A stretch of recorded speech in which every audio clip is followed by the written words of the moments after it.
I call the Honourable Member Chris Hipkins. Mr Speaker, another day in this House, another bill from this government denying climate change, another sad day for the planet, another sad day for the planet.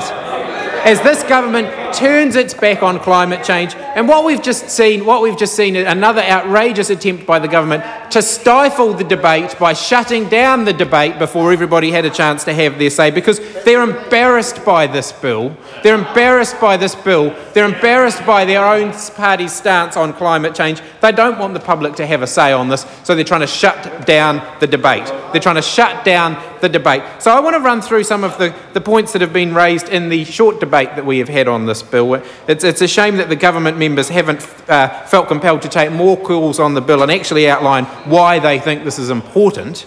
But one of the things that we have talked about is the argument from the government that this bill will lead to lower power prices, and we will definitely hold them to that, and we'll be coming back to them in 3 years' time to see what the impact this bill has had on power prices. And that's right, we know a little bit about what's caused the increase in power prices, and for a little bit of a history lesson, we'll go back to the 1970s to when Rob Muldoon was the Prime Minister, and the Maui gas field was being developed, and they fixed the price of gas from the Maui gas field. They kept it artificially low for several decades, leading to lower prices for gas, and of course the Maui gas started to run out and the price started to go up.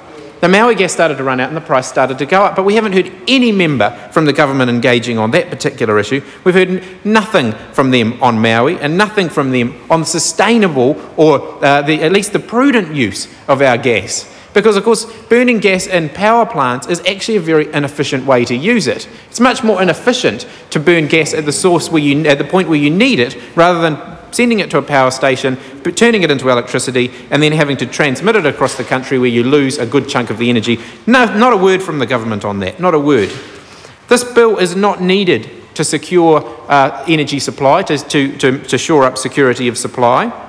There was already an exemption in the legislation that this bill repeals, allowing for new thermal generation for security of supply where it was absolutely necessary. But it would have given the Electricity Commission the ability to investigate. And that's one of the things that this bill does. It takes away the ability of the Electricity Commission to investigate. So what are some of the things that the Electricity Commission might have considered in the course of those investigations? They might have considered the security of supply impacts, which is something the government claims they're interested in, security of supply, and we'll come back to Whirinaki in a moment, because I heard Mr Brownlee talking about that last night. They could have considered the price impacts, what impact the price of any new generation that comes on from thermal generation will have on the overall price of electricity. And it seemed from the discussion last night that the members opposite, the government members, seem to have a real lack of any understanding of how the price of electricity is actually determined.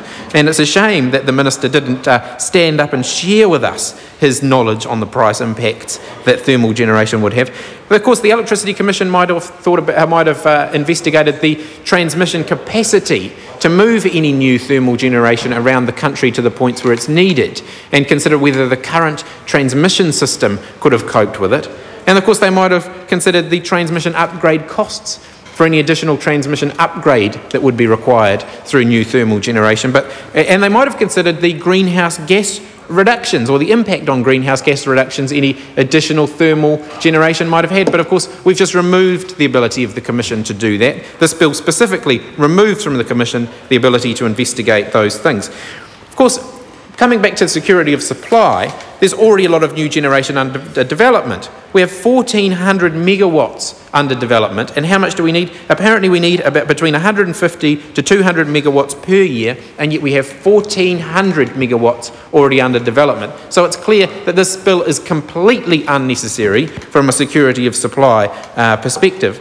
This bill turns back the clock. It turns back the clock. We're no longer fast forwarding to the future. We're now retro-charging. Retro-charging is what? No, we're retro-charging. We're retro-charging. We're going backwards at as fast a possible pace as we can. So we're retro-charging. It's back to the future.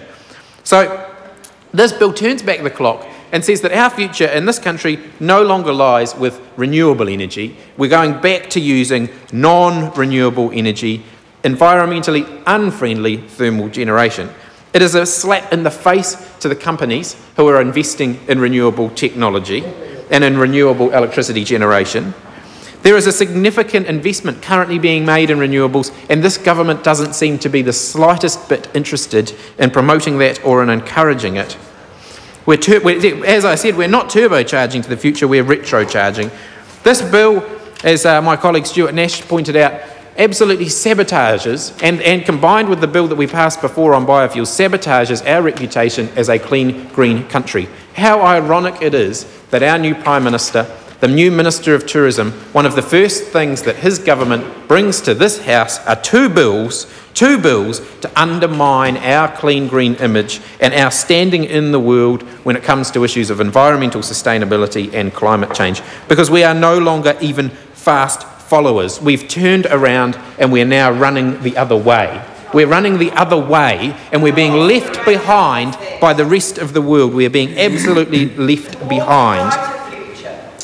And of course we could send John Key over to the UK and to try and argue with the UK government that they don't need to put on the departure tax. But no, how could he possibly do that? Because he couldn't stand up and credibly say, my government believes in climate change, my government is committed to the environment. He can't possibly say that when the two of the first pieces of legislation that his government have brought to this House go completely in the opposite direction and undo much of the progress that we have been making in the last few years.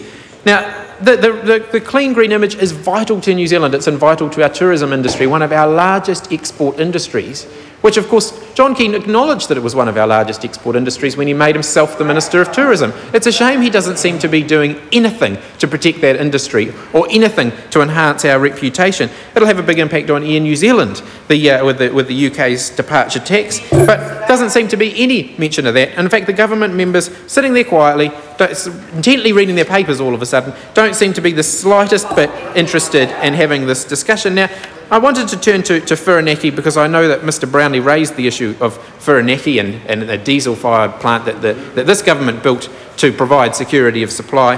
And he talked about the fact that Whirinaki had been running flat out. Now, Mr Brownlee made similar comments about Whirinaki running flat out in March of this year. And when he said that he thought Whirinaki was running flat out, what do you think he meant? What do we think he meant by saying that Whirinaki was running flat out? Was it running at 100%? Was it running at 100%? He would be 96% wrong, because when Jerry Brownlee said Whirinaki was running flat out, it was running at 6%. 6% of its maximum output. 6% of its maximum output. Now that may well be flat out for Jerry Brownlee. 6% may well be flat out for Jerry Brownlee, but it's not flat out for Whirinaki. And in fact, when he was told he had made an error, he said that Contact Energy was trying to put a bit of gloss on a very big turd. He said Contact Energy were trying to put a bit of gloss on a very big turd. It's no wonder he hates biofuels. This bill is being passed undemocratically. It is being gerrymandered through the House, in fact. The national government are gerrymandering the legislative process so that they can ram through this bill without giving the public of New Zealand, any of the public or the environmental groups or any of the power companies or the scientists, because this government particularly doesn't seem to like scientists, they shouldn't possibly get to have a say on anything to do with climate change. So they're not giving any of those groups a chance to have a say. There's no regulatory impact statement. This red tape gutting government, the ACT Party, the Minister for Regulatory Responsibility has been remarkably silent on the lack of regulatory impact statements on any of the bills that this government has been ramming through under urgency. And where is the Minister for Regulatory Responsibility? Do we have one? He's hiding. The Minister for Regulatory Responsibility is hiding. The New Zealand public have been hoodwinked by this government. They've been hoodwinked because they were told before the election that this government believed in climate change, that they believed in New Zealand's clean green image, and in fact they even had the blue greens. The blue greens popped up and they were going to be the way of the future, and now it's just blue. It's just blue. The greens have gone, the green bit's gone, they've just blue. It's just completely blue.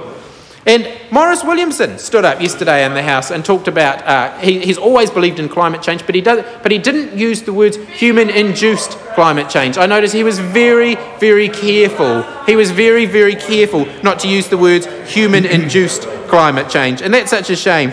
So Mr Speaker, this bill is yet another example of the National Party failing to learn from history.